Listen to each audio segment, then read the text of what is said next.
Hi friends, hi friends, hi friends. This is Rose AJ coming to holla at y'all. This is the Sunday after Thanksgiving.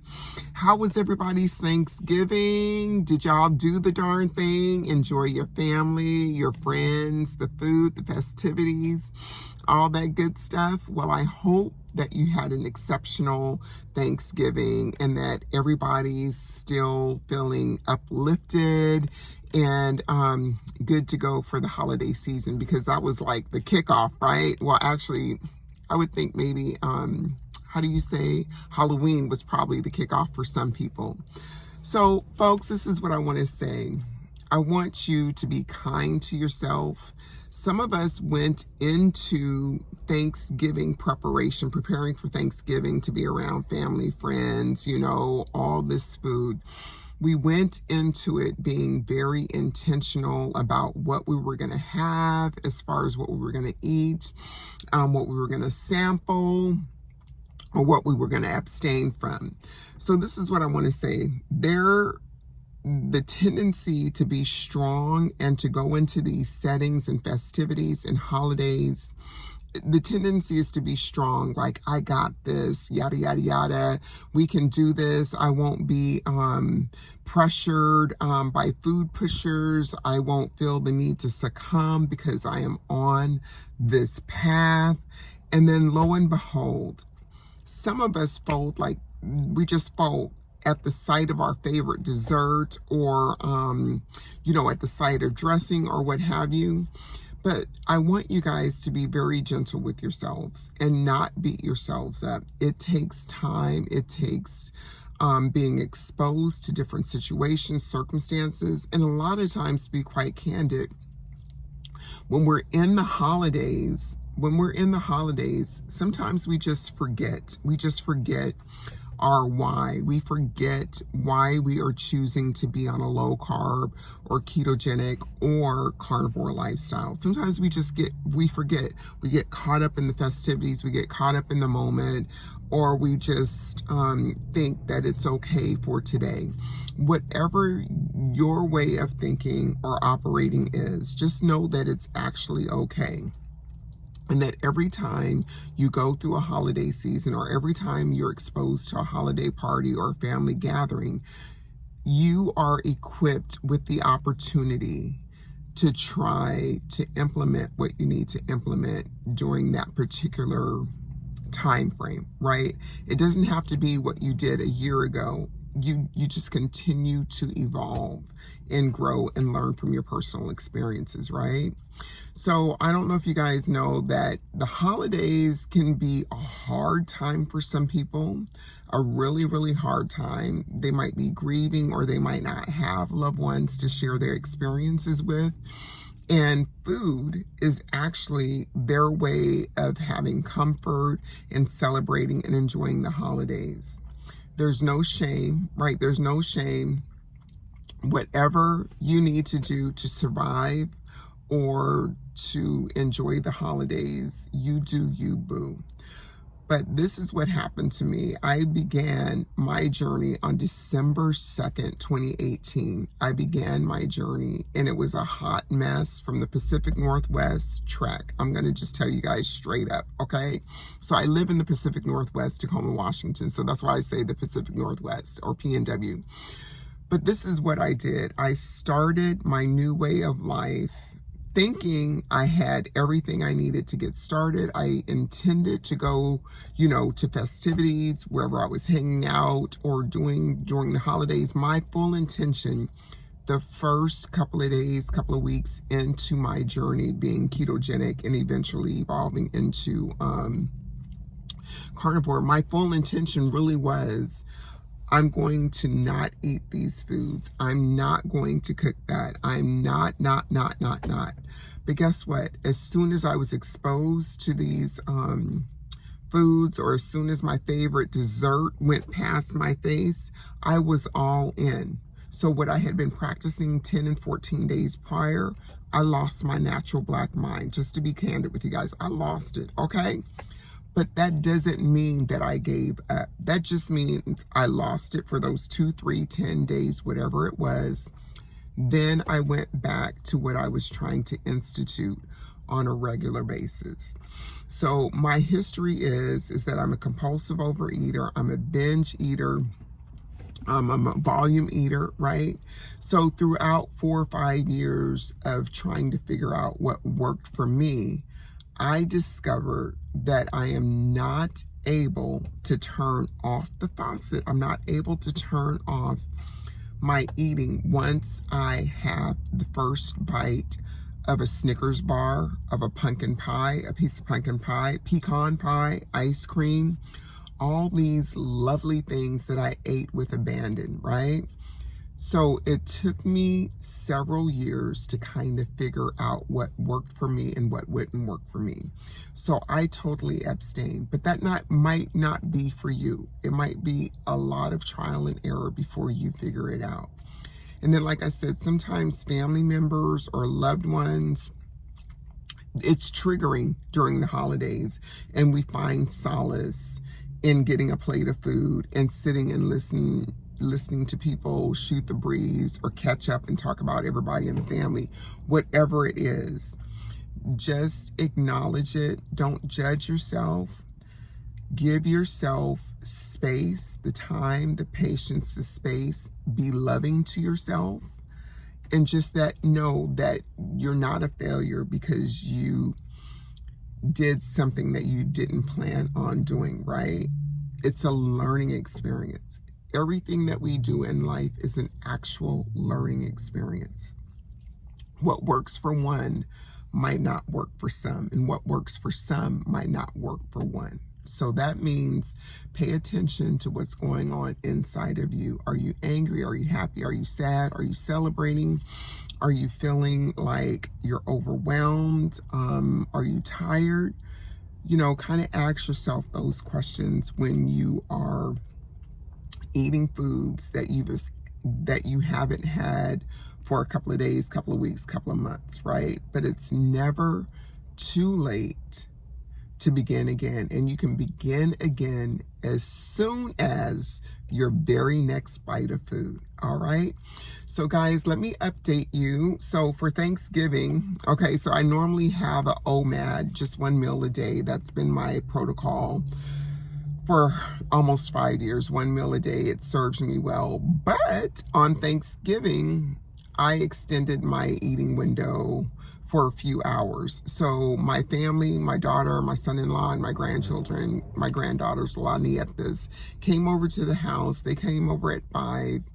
I opened my personal window and had my personal meal at 1 o'clock. But when they got over, I was like, oh, chicken. I'm going to have chicken. So my husband made, he made greens with smoked neck bones, and he made the turkey wings and turkey drumsticks. I didn't have any of that because I really don't like turkey. It's not my jam. And the greens and me, we are not a cup of tea. I really don't do the vegetable thing. Okay, to be quite candid, I don't. Although there's exceptions to every rule, but I wouldn't touch the greens. So my daughter brought over macaroni. And what else did they bring? Chicken, and they bought chips for the kids and sodas and stuff like that.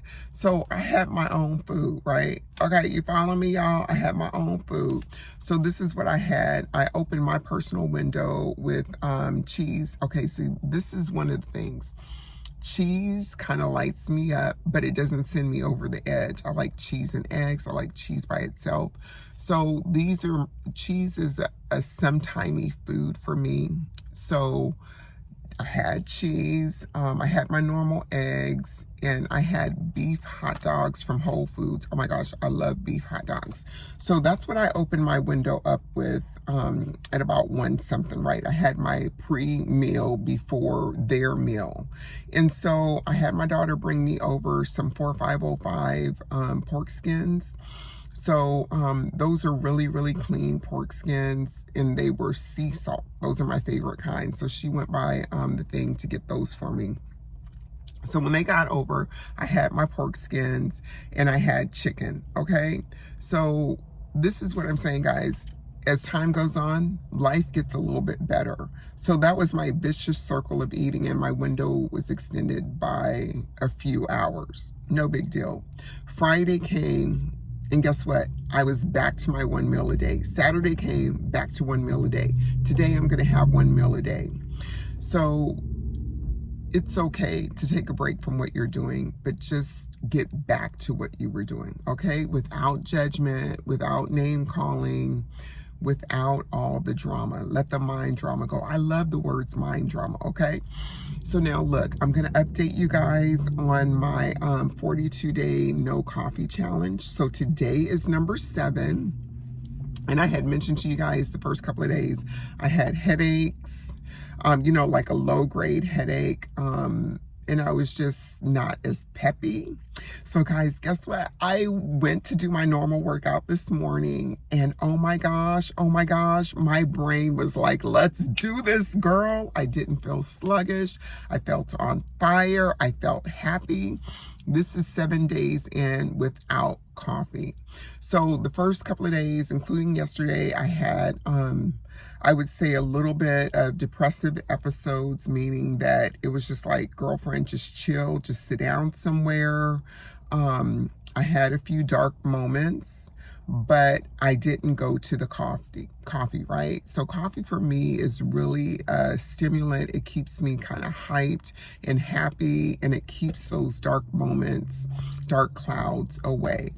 But what I'm pulling for here is 42 days without coffee. It's not necessarily without caffeine, because I am trying to experiment with tea. I did some green tea the other day. It just didn't work.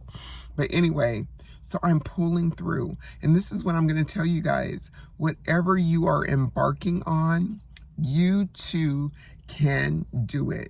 The withdrawal symptoms from anything, whether it's soda, coffee, whether it's fast food, whatever it is, the withdrawal symptoms are the hardest, they are the worst. It's because your body is conditioned to having these items, and you're mentally drawn to these items. As a matter of fact, let me share one thing with you. So it was in December 2018 when I had embarked on my lifestyle, right? But I also have seasonal affective disorder. So I was preparing to leave my corrections career, and I was going through a lot of emotional turmoil. I was just really worried about the future, finances, where am I going to be led? What am I going to be doing? But I knew I had to depart service to leave work, to take care of myself, right? My mental wellness, to lose weight, to see the world through a different lens. And I couldn't do it all, being a superwoman, working, holding it down, taking care of a house, the whole 9, right? I couldn't do it all. So I had to get off of that merry-go-round. But I clearly remember that December, because there was a couple of things going on. I would say that I'm ketogenic one day, the next day, have a piece of cake or whatever, but it's okay. That was just the beginning. It was okay. But I remember for a stretch of about 5 days, Safeway, I don't know how I got hooked on this, but Safeway had individual pieces of cake that they would sell, in containers like most grocery stores do. And I got hooked on their fried chicken tender strips from the deli. And so I remember for a whole week during December, while I'm doing OMAD, right, I would open my window on my way home from my commute home, but I would stop off at Safeway, get like 4 or 5 these big chicken tender strips, get the piece of cake, get the ranch dip. I would sit in my car and eat, right? My window was open so I could eat, right? No, this is not ketogenic, but this is what I'm sharing with you guys. Everything gets better with time. So I had programmed myself for those 5-6 days to look forward to going to that Safeway, sitting on the parking lot, eating these said items, then going home, doing whatever I was doing, eating dinner, getting prepared. So my window was probably like 4 or 5 hours for that particular week each day. And then I was like, Rose, this is not the way to do it. So I had to take a different route home to avoid Safeway, right? To avoid Safeway and to work on that. But every behavior that we have, you guys, every behavior that we have is, no matter how harmful it may seem, it is an effort to take care of ourselves. It's a form of self-care, right? So because I was under so much stress and I was trying to figure out what the next few years financially would look like for me, that's what I was working through that week. But I had food. I went to food, even though I was overstressed, overstimulated, right? But even with that and me talking crazy to myself, I pulled through, went back to my ketogenic OMAD protocol the best I could until the next time that I fell off the wagon. And it just got better.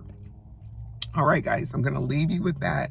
So my 7-day no coffee challenge update is I am actually seeing the sun without caffeine, right? I'm actually back to my normal, bubbly, peppy, upbeat self, right? So whatever you're doing, just keep doing what you know you need to do in order to pull through to get to the next step of where you're going. This is not it for me. This is not it for you. I love y'all. Please drop something in the comments. Holla at a sister. And if you enjoy these conversations that I'm having with you, it would help me greatly if you would just go ahead, like, subscribe, and share. All right, guys. I'll holla soon. Okay, bye-bye.